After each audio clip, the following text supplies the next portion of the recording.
आज हम स्टार्ट करते हैं चैप्टर 2 का पार्ट 2। अगर अभी तक आपने पार्ट फर्स्ट विजिट नहीं किया है तो इस कार्ड पे क्लिक करके पार्ट फर्स्ट विजिट कीजिए। तो देखो, पार्ट फर्स्ट के एंड में अपन ने माइक्रोस्पोरोजेनेसिस स्टडी किया था। तो जो माइक्रोस्पोरोजेनेसिस था उससे माइक्रोस्पोर बने थे और वो भी 4 का एक क्लस्टर बना था जिसको क्या बोला गया था, माइक्रोस्पोर टेट्राड। तो वो माइक्रोस्पोर टेट्राड में वो जो 4 माइक्रोस्पोर है वो कैसे अरेंज है उसको आज अपन को करना है। तो देखो, इन तरीके से ये अरेंज हो सकता है। सबसे पहला तरीका है टेट्राहेड्रल। टेट्राहेड्रल कैसा होगा, जैसे आपने केमिस्ट्री में कार्बन का पढ़ा हो, दो ऐसे फ्रंट पे ऐसे दिखेंगे, एक ऊपर की तरफ और एक पीछे की तरफ।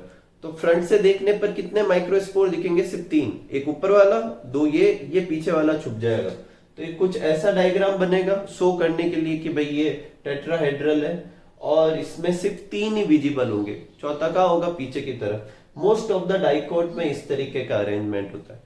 सेकंड है आइसोबाइलेटरल। आइसोबाइलेटरल एकदम सिंपल सा है, 2 माइक्रोस्पोर ऊपर 2 माइक्रोस्पोर नीचे, चारों फ्रंट से विजिबल, चारों एक साथ एक दूसरे के साथ आराम से दिखते हैं। तो all 4 are visible in single plane. और मोस्ट ऑफ द मोनोकॉट में कौन सा होगा, ये कुछ इस तरीके से, 2 ऊपर और 2 नीचे। नेक्स्ट है लीनियर। ये भी एकदम सिंपल है, एक उसके बाद दूसरा, तीसरा, चौथा, लाइन वाइज सब और चारों फ्रंट से विजिबल होंगे। ऐसा होता है हेलोफाइलम में। नेक्स्ट है टी शेप और डेकुसेट। अब टी शेप और डेकुसेट में 2 टीयर्स होते हैं। 2 टीयर्स मतलब 2 फॉर्म में होते हैं। तो ऊपर वाले में 2 ऐसे माइक्रोस्पोर होते हैं दोनों में ही। देखो, इसमें भी ऊपर की तरफ ऐसे 2 माइक्रोस्पोर है, इसमें भी। लेकिन टी शेप वाले में रिमेनिंग जो 2 माइक्रोस्पोर है वो लाइन वाइज आ जाएंगे, एक के नीचे एक। जबकि डेकुसेट में जो रिमेनिंग 2 है, सपोज करो ऊपर वाले 2 ऐसे हैं तो रिमेनिंग 2 ऐसे होंगे। तो एक ही दिखेगा फ्रंट से, एक कहां चला जाएगा, पीछे की तरफ। ठीक है, तो ऊपर वाले टीयर के जो माइक्रोस्पोर है वो नीचे वाले टीयर से कैसे हो जाएंगे, परपेंडिकुलर पे, एक ऐसे और एक ऐसे। इससे इसमें भी फ्रंट से कितने दिखेंगे, 3 ही दिखेंगे। टी शेप वाला होता है एरिस्टोलोसिया में और ये किसमें होता है, मैग्नोलिया में। ठीक है, तो इस तरीके से अपना क्या हो जाएगा, ये माइक्रोस्पोर टेट्राड के अरेंजमेंट पूछते हैं एग्जाम में। किसी का डायग्राम या फिर एग्जाम्पल कुछ भी आ सकता है, तो आप अच्छे से, एकदम सिंपल सा है, याद कर लीजिएगा। नेक्स्ट है अपने कि ये जो चारों माइक्रोस्पोर टेट्राड जो बने हैं, मतलब माइक्रोस्पोर में वो टेट्राड का जो कलेक्शन क्या हमेशा साथ ही रहेगा, ऐसा नहीं। आफ्टर अ सर्टेन टाइम जो है ये सब एक दूसरे से अलग हो जाएंगे। तो पहला क्वेश्चन ये उठता है, ये चिपके हुए किससे हैं, तो कैलोस से ये चिपके हुए रहते हैं और इनको अलग करने के लिए कैलेस एंजाइम यूज किया जाता है। कैलेस जो होता है वो कैलोस को डिसॉल्व कर लेता है, जिससे ये चारों क्या हो जाएंगे, फ्री। जब एक दूसरे से ये फ्री होंगे तो फ्री होने के बाद इनमें कुछ सर्टेन मॉडिफिकेशन होंगे, उससे माइक्रोस्पोर किसमें कन्वर्ट हो जाएगा, पॉलन ग्रेन में कन्वर्ट हो जाएगा। और वो अपन आगे देखते हैं कि माइक्रोस्पोर और पॉलन ग्रेन के स्ट्रक्चर में क्या क्या चेंजेस आने पर माइक्रोस्पोर पॉलन ग्रेन में कन्वर्ट होता है। ठीक है, नेक्स्ट है पॉलिनियम। तो देखो, कुछ प्लांट ऐसे होते हैं जिसमें एंथर से जब पॉलन ग्रेन रिलीज होते हैं तो सारे पॉलन ग्रेन एक ही स्ट्रक्चर में एक साथ कंबाइनली रिलीज कर दिए जाते हैं। जैसे कि मान लो कोई ट्रांसफर करने के लिए एक एपरेटस बनाया हो, जिसे क्या कहते हैं, ट्रांसलेटरी एपरेटस, और उसी सिंगल स्ट्रक्चर को क्या कहते हैं, पॉलिनियम। क्या कहते हैं, पॉलिनियम। ये किसमें होता है, कैलोट्रोपिस में। तो क्या होगा, in some plant all pollen grain are released in a single structure known as pollinium. और ये किसमें होगा, कैलोट्रोपस में। कुछ ऑर्किड फैमिली में भी यही होता है। ठीक है, और ये कुछ इस तरीके का डायग्राम है। इस वाले बैग में बहुत सारे पॉलन ग्रेन, इसमें भी ये पूरा एक स्ट्रक्चर के फॉर्म में ये रिलीज कर दिए जाते हैं। तो आप नोट कर लीजिए। ठीक है, नेक्स्ट स्टार्ट करते हैं कंपाउंड पॉलन ग्रेन। तो देखो, कंपाउंड पॉलन ग्रेन का क्या मतलब होता है, कंपाउंड का मतलब 2 या 2 से ज्यादा स्ट्रक्चर का फ्यूज हो जाना। तो अगर 2 और मोर देन 2 पॉलन ग्रेन अपनी एग्जाइन से एक दूसरे के साथ फ्यूज हो जाए तो जो स्ट्रक्चर बनेगा उसको अपन क्या बोलेंगे, कंपाउंड पॉलन ग्रेन। और ये ऐसा किसमें होता है, ड्रोसेरा और ट्राइफा में होता है। तो देखो, ड्रोसेरा और ट्राइफा में क्या होता है कि ये पॉलन ग्रेन एक दूसरे के साथ फ्यूज हो जाएंगे। अब फ्यूज होने के लिए वो किसका यूज करते हैं, एग्जाइन से फ्यूज होते हैं। एग्जाइन जो होती है सबसे पॉलन ग्रेन की सबसे बाहर वाली लेयर होती है, अपन आगे और डिटेल में करेंगे इसको। जो बाहर वाली लेयर होती है उससे फ्यूज हो जाते हैं। अगर 2 पॉलन ग्रेन फ्यूज हो रहे हैं तो उसे डायड कहेंगे। 4 पॉलन ग्रेन फ्यूज हो रहे तो उसे टेट्राड कहेंगे, और भी ज्यादा हो रहे तो उसे पॉलीआड कहेंगे। नेक्स्ट है पॉलीस्पोरी। पॉलीस्पोरी क्या होता है कि एक पॉलन मदर सेल, जिसे माइक्रोस्पोर मदर सेल भी बोलते हैं, उससे 4 माइक्रोस्पोर बनते हैं। कितने बनते हैं? 4। अगर किसी केस में एक पॉलन मदर सेल से 4 से ज्यादा माइक्रोस्पोर बने तो इस कंडीशन को क्या कहेंगे? पॉलीस्पोरी। और ये किस में होती है? कस्कटा में। नेक्स्ट है एंथरडेhiscence। एंथरडेhiscence बोले तो जब एंथर पूरी तरह से मैच्योर हो जाए, उसके अंदर पॉलन ग्रेन डेवलप हो जाए, तो उसकी वॉल जो होती है वो फट जाती है, जिससे सारे पॉलन ग्रेन बाहर डिस्चार्ज हो जाते हैं। इस प्रोसेस को क्या कहते हैं? Anther dehiscence. The process of bursting of the wall of mature pollen sac is known as anther dehiscence. अब इसको समझते हैं कि होता कैसे है। तो देखो, एक एंथर की जो वॉल होती है उसमें 4 लेयर होती है। सबसे बाहर एपिडर्मिस, उसके बाद एंडोथीसियम, फिर मिडल लेयर और फिर टेपेटम। तो जो मिडल लेयर होती है वो क्या करती है? न्यूट्रिशन इकट्ठा रखती है। वो जब न्यूट्रिशन टेपेटम को पास कर देगी, उसके बाद मिडल लेयर की सेल क्या हो जाएगी? डीजनरेट। तो 4 लेयर में से एक तो चली गई। फिर जो टेपेटम जो है, उसके जो भी फंक्शन होते हैं, स्पोरोपोलेनिन बनाना, एंजाइम सिक्रेट करना, न्यूट्रिशन प्रोवाइड करना, जब वो सब कर चुकी होगी, जब पोलन ग्रेन पूरे डेवलप हो चुके होंगे, तो उसके सारे फंक्शन खत्म हो चुके हैं, तो वो भी डीजनरेट हो जाती। अब पीछे कितनी सेल बची? लेयर कितनी बची? एपिडर्मिस और एंडोथीसियम। तो जो एपिडर्मिस जो होती है वो तो वैसे भी बहुत ही थिन होती है। एंडोथीसियम जो होती है, उसकी जो सेल होती है वो लॉन्गिट्यूडनली थोड़ी ऐसे अरेंज होती है, लंबी होती है, और उसकी जो वॉल होती है वहां पर फाइबर भी प्रेजेंट होता है। और वो फाइबर कहां प्रेजेंट होता है? इनर लेयर पे होता है, आउटर लेयर की कंपेयर में। आउटर लेयर थिन होती है, इनर लेयर क्या होती है? थिक। लेकिन कुछ सर्टेन प्लेस पे स्पेशल टाइप की सेल होती है जिसको कहते हैं स्टोमियम सेल, और ये थिन वॉल ही होती है और थोड़ी पतली भी होती है ओवरऑल भी। और यहाँ की जो सेल है, जब ड्राई सीजन में स्ट्रेस बढ़ता है तो ये स्टोमियम सेल क्या होती है? फट जाती है। और स्टोमियम सेल के फटने से एंथर की वॉल भी क्या होती है? रप्चर हो जाती है। और इस तरीके से सारे अंदर के पॉलन ग्रेन बाहर आ जाएंगे। जैसे ये अपने एंथर का स्ट्रक्चर था, तो ये वाली जो जगह है यहाँ पर स्टोमियम सेल होती है, यहाँ पे फटने से सारे पॉलन ग्रेन बाहर आ गए। अब क्वेश्चन ये उठता है कि ये जो एंथर का फटना है वो कैसे होता है? उसके बेसिस पे एंथरडेhiscence 4 टाइप के होते हैं। जैसे ये 4 एंथर के अपने डायग्राम है। अगर जो एंथरडेhiscence है वो लॉन्गिट्यूडनल डायरेक्शन में हो तो उसे कहेंगे लॉन्गिट्यूडनल। ऐसे ट्रांसवर्स डायरेक्शन में हो तो उसे कहेंगे ट्रांसवर्स। ऊपर पोर बन के निकल रहा है तो उसे कहेंगे पोरस। और अगर वॉल्व बन जाए, ऐसे छोटे छोटे से गेट बन जाए, जो एंथर की वॉल के हटने से ऊपर की तरफ छोटे छोटे वॉल्व या गेट बन के वहां से पॉलन ग्रेन निकले, तो उसे क्या कहेंगे? सेप्टल एंथरडेhiscence। और इसके आगे एग्जांपल दे रखे हैं। ठीक है, तो आप ये अच्छे से नोट कर लीजिए। फिर अगला टॉपिक करते हैं। नेक्स्ट स्टार्ट करते हैं मेल गैमेटोफाइट। देखो, मेल गैमेटोफाइट पढ़ने से पहले एक चार्ट देखते हैं ओवरऑल, कि सबसे पहले क्या थी? मेगा स्पोर मदर सेल, जो कैसी थी? 2n।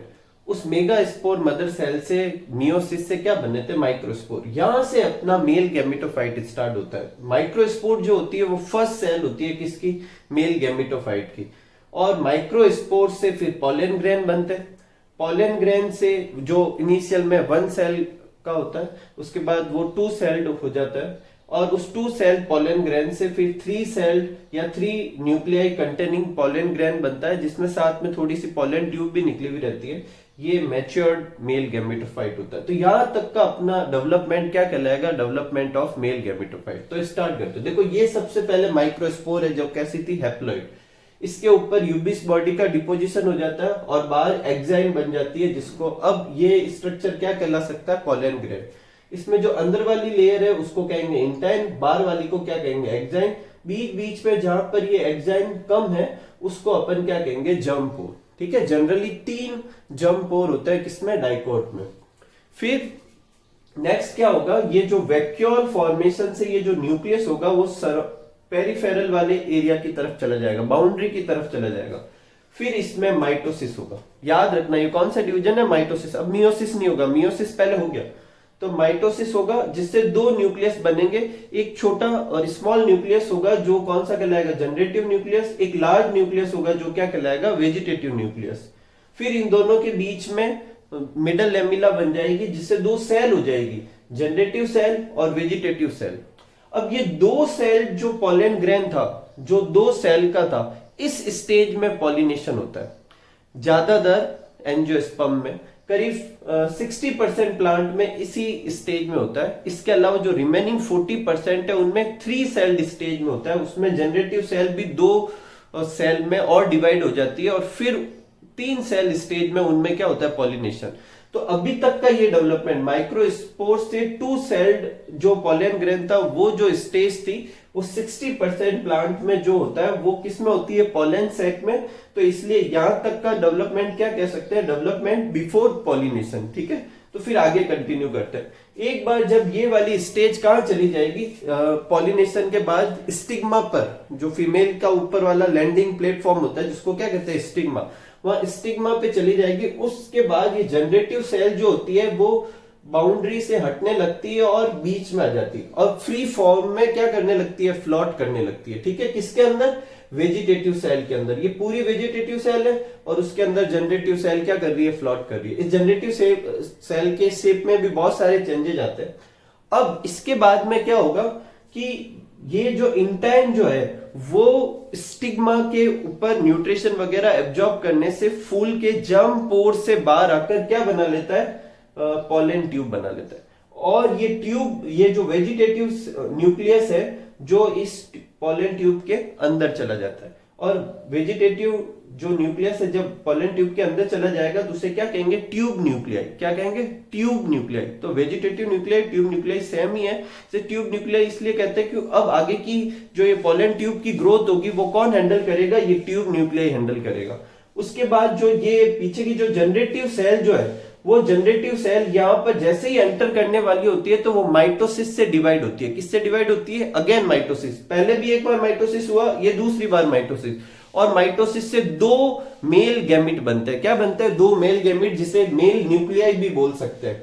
ये 2 मेल न्यूक्लियाई, ये ट्यूब न्यूक्लियाई और ये स्ट्रक्चर, ये क्या कहलाता है, मैच्योर्ड मेल गैमेटोफाइट कहलाता है। ठीक है, तो यहां तक का पूरा डेवलपमेंट जो है वो क्या कहलाएगा, डेवलपमेंट ऑफ मेल गैमेटोफाइट। और इस पूरे डेवलपमेंट में 2 बार माइटोसिस हुआ, एक बार यहां पर और एक बार यहां पर, मियोसिस नहीं हुआ। इसका पूरा डिस्क्रिप्शन आप आगे की स्लाइड में से नोट कर सकते हैं, ये डायग्राम नोट कर लीजिए।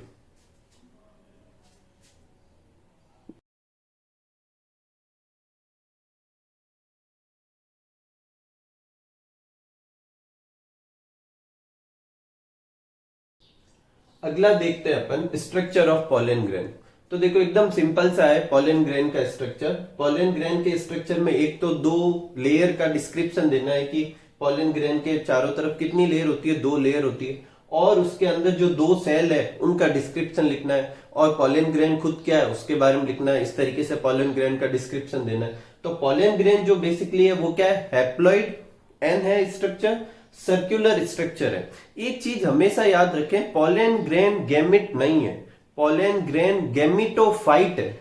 वो आगे जाकर मेल गैमिट बनाते हैं, जैसा कि अपन ने देखा है किसमें, मेल गैमिटोफाइट के डेवलपमेंट में।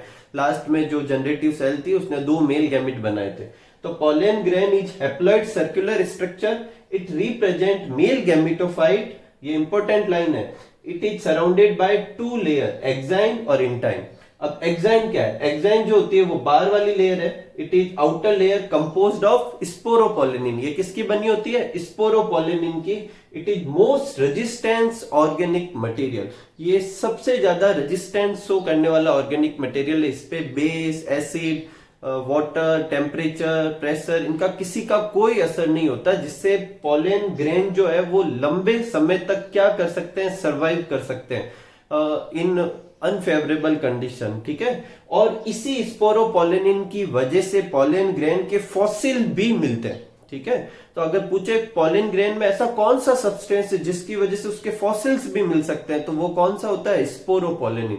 और मोस्ट रेजिस्टेंस ऑर्गेनिक सब्सटेंस कौन सा है, तो वो भी कौन सा है, स्पोरोपोलिनिन। ठीक है, there are small pore present in exine. Exine में कहीं कहीं ये स्पोरोपोलिनिन या तो बिल्कुल ही नहीं होता या फिर बहुत ही कम होता है। उन जगहों को क्या कहते हैं, जर्म पोर। डाइकोट में ये जर्म पोर 3 होते हैं, जबकि मोनोकोट में कितना होता है, 1 जर्म पोर। और ये जर्म पोर वो जगह है जहां से पोलन ट्यूब निकलती है। नेक्स्ट है इंटाइन। इंटाइन जो है वो इनर लेयर है कंपोज्ड ऑफ पेक्टिन और सेलुलोज। ये भी याद रखना है, पेक्टिन और सेलुलोज जो होते हैं वो हाइग्रोस्कोपिक सब्सटेंस होते हैं, तो मॉइस्चर न्यूट्रिशन एब्जॉर्ब करके फूल जाते हैं, ठीक है, और फूल के फिर इन जर्म पोर से बाहर निकलने लगते हैं और क्या बनाएंगे, पोलन ट्यूब। तो पोलन ट्यूब जो होती है वो बनी हुई किस लेयर की होती है, इंटाइन की। पोलन ट्यूब निकलती कहां से, जर्म पोर से। Initially pollen grain are one cell. शुरू में पोलन ग्रेन कैसे सेल के होते हैं, एक सेल के, लेकिन बाद में उसमें कितनी सेल बन जाती है, 2 सेल बन जाती है, ठीक है। तो 2 सेल में एक वेजिटेटिव एक जनरेटिव। वेजिटेटिव सेल जो है वो लार्ज सेल है, जनरेटिव स्मॉल सेल है। वेजिटेटिव में साइटोप्लाज्म ज्यादा होता है, जनरेटिव में क्या होता है, कम होता है। वेजिटेटिव में आरएनए ज्यादा होते हैं, इसमें आरएनए कम होते हैं। डीएनए की अमाउंट दोनों में एक जैसी होती है। वेजिटेटिव सेल जो होती है वो पोलन ट्यूब बनाने का काम करती है, इसलिए उसे बाद में ट्यूब न्यूक्लियस भी बोलते हैं और बाद में वो डीजनरेट हो जाती है। जबकि जनरेटिव सेल को जनरेटिव क्यों बोलते हैं, क्योंकि वो जनरेट करेगी क्या, 2 मेल गैमेट। इसका न्यूक्लियस लार्ज होता है, इसका स्मॉल, इसका इरेगुलर शेप होता है और इसका शेप लगातार चेंज होता रहता है, ठीक है। तो ये अपने स्ट्रक्चर ऑफ पोलन ग्रेन। देखो बच्चों अच्छे से सुनना मेरी बात, एग्जाम में अगर क्वेश्चन आए कि explain the structure of male gametophyte and explain its development, तो ये मेल गैमेटोफाइट के स्ट्रक्चर में ये सारा लिखना है और डेवलपमेंट में जो अभी अपन ने पहले जो एक्सप्लेन किया था वो सारा लिखना। अच्छा क्वेश्चन हो सकता है एग्जाम में आने के लिए। एक लास्ट टॉपिक है अपना रह गया, पोलन किट। देखो पोलन किट क्या होता है, पोलन किट क्या होता है, ऐसे प्लांट जिनमें पॉलिनेशन किससे हो, इंसेक्ट से हो। किससे हो, इंसेक्ट से। उनकी आउटर लेयर पर एक स्टिकी ऑयली सब्सटेंस की एक लेयर होती है जिससे क्या बोलते हैं, पोलन किट। वो क्या काम करती है, वो जो होती है वो इंसेक्ट से चिपकने में क्या करती है, हेल्प करती है ताकि पॉलिनेशन हो सके। एक तरह का एडेप्टेशन होता है इन प्लांट में ताकि वो इंसेक्ट पॉलिनेशन करवा सके। इसका डिस्क्रिप्शन और कुछ और क्वेश्चन आगे की स्लाइड में। तो इस तरीके से अपना मेल वाला पार्ट पूरा होता है। तो फ्लावर में अपन ने male reproductive organ, male gametophyte, उनका स्ट्रक्चर पूरा कर लिया। तो ये पार्ट एंड करते हैं। आप इसको अच्छे से नोट करके इस वीडियो को बार बार देखकर अच्छे से समझिए और खुश रहिए, मस्त रहिए, खूब सारा पढ़िए। Thank you for watching.